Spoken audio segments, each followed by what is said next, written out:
प्रिय भक्तों, आप सभी को मेरा सप्रेम नमस्कार।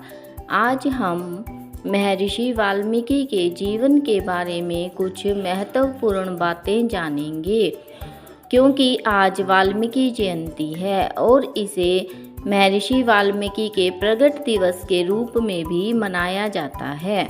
महर्षि वाल्मीकि संस्कृत रामायण के प्रसिद्ध रचयिता हैं, जो आदि कवि के रूप में प्रसिद्ध हैं। उन्होंने संस्कृत में रामायण की रचना की। महर्षि वाल्मीकि द्वारा रची रामायण वाल्मीकि रामायण कहलाई। रामायण एक महाकाव्य है जो कि श्री राम के जीवन के माध्यम से हमें जीवन के सत्य व कर्तव्य से परिचित करवाता है। महर्षि वाल्मीकि पहले डाकू थे, जिनका पालन पोषण भील समाज में हुआ, लेकिन वास्तव में वो भील नहीं थे, बल्कि उन्हें एक भिलनी ने चुरा लिया था। असल में वो परचेता के पुत्र थे और पुराणों के अनुसार परचेता ब्रह्मा जी के पुत्र थे। वाल्मीकि जी को प्राचीन समय के महान ऋषियों में से एक महत्वपूर्ण स्थान प्राप्त है।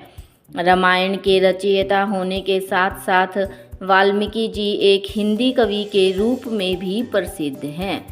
अयोध्या छोड़ने के बाद माता सीता को अपने आश्रम में जगह देने वाले और उनके दोनों बेटों को ज्ञान देने वाले वाल्मीकि जी ही थे।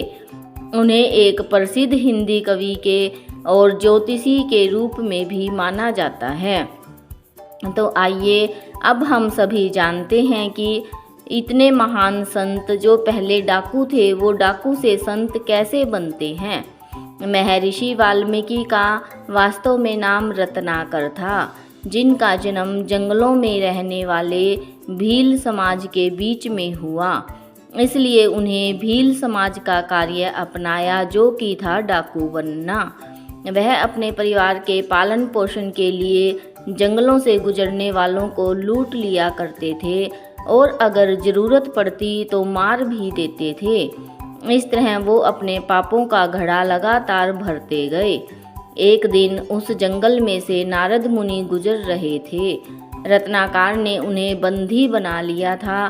तब बंदी नारद मुनि ने रत्नाकर से सवाल किया कि तुम ये सब क्यों कर रहे हो, किसके लिए ये सब पाप कर रहे हो।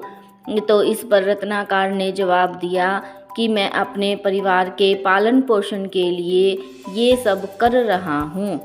तभी नारद मुनि ने पूछा, तुम जिस परिवार के लिए इतना सब कुछ कर रहे हो, क्या वो तुम्हारे पापों के भागीदार बनेंगे। जोश में रत्नाकर ने इस बात का जवाब दिया कि हाँ, बिल्कुल बनेंगे। नारद मुनि ने इस पर कहा, अगर तुम्हारे परिवार वाले इस बात को खुद स्वीकार करते हैं तो मैं अपना सारा धन तुम्हें सौंप दूंगा। रत्नाकर अपने दोस्तों व रिश्तेदारों के पास गया और उनसे ये बात पूछी, लेकिन किसी ने भी इस बात पर हाँ नहीं भरी। जब वाल्मीकि जी तपस्या कर रहे थे तो अज्ञानता के कारण उनके मुंह से राम राम की जगह मरा मरा निकल रहा था, लेकिन बाद में वह राम शब्द कहना सीख गए और इसी नाम के जाप में मगन हो गए। वो अपनी तप साधना में इतने लीन हो गए कि उनके सारे शरीर पर दिमकों की बिंब बन गए, अर्थात दिमकों ने अपने घर बना लिए। इसलिए उनका नाम वाल्मीकि पड़ा।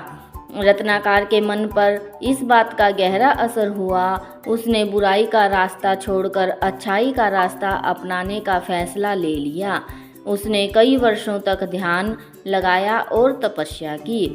इसके बाद रत्नाकर एक महान कवि बने और इन्हें महर्षि वाल्मीकि की उपाधि मिली।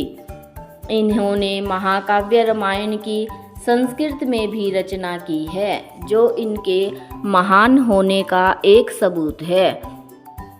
तो आइए अब हम जानते हैं कि महर्षि वाल्मीकि जी ने अपने सबसे पहले श्लोक की रचना कैसे की। एक बार वाल्मीकि जी साधना के लिए गंगा नदी के तट पर गए, जहाँ पर उन्होंने दो पक्षियों का जोड़ा बैठा था। उनमें से एक नर था और एक मादा था। ये दोनों पक्षी प्रेम से बैठे थे, लेकिन उनमें से नर पक्षी को एक शिकारी ने मार दिया। इस दृश्य को देखकर ही फौरन इनके मुंह से श्लोक निकला, जो कि इस प्रकार था। मां निषाद प्रतिष्ठाम तत्तवं गवमः शाश्वतीः समाः यत् क्रोच मिथुनादेकम अवधिः काम मोहितम। इसका अर्थ है, जिस दुष्ट ने भी यह घृणित कार्य किया है उसे जीवन में कभी सुख नहीं मिलेगा। उस दुष्ट ने प्रेम में लिप्त पक्षी का वध किया है। इसके बाद महर्षि वाल्मीकि ने रामायण की रचना की। वाल्मीकि रामायण संक्षिप्त विवरण। संस्कृत में रामायण लिख चुके महर्षि वाल्मीकि को रामायण लिखने की प्रेरणा ब्रह्मा जी ने दी थी। इसमें 23,000 श्लोक लिखे गए हैं, जिसमें इन्होंने भगवान विष्णु के अवतार रामचंद्र जी का चरित्र चित्रण किया है। इसकी आखिरी 7 किताबों में महर्षि वाल्मीकि का जीवन विवरण भी है। इसके अलावा इन्होंने अपने आश्रम में रखकर माता सीता को रक्षा दी और रामचंद्र और सीता के दोनों पुत्र लव और कुश को ज्ञान दिया। महर्षि वाल्मीकि ने राम के चरित्र का चित्रण भी किया है। महर्षि वाल्मीकि की जयंती मनाई जाती है, अश्विन मास की पूर्णिमा को मनाई जाती है, क्योंकि इस दिन महर्षि वाल्मीकि का जन्म हुआ था। और इस साल 2023 में वाल्मीकि जयंती 28 अक्टूबर को मनाई जाएगी। कई राज्यों में इस दिन को प्रगट दिवस के रूप में भी मनाया जाता है। भारत में वाल्मीकि जयंती मनाने के लिए लोग विभिन्न प्रकार से उत्साह के साथ झांकियाँ निकालते हैं और शोभा यात्रा का आयोजन किया जाता है। पकवान, फल और मिठाइयाँ बांटी जाती है। काफ़ी जगहों पर भंडारे भी किए जाते हैं और कई जगह धार्मिक समागमों का आयोजन भी किया जाता है।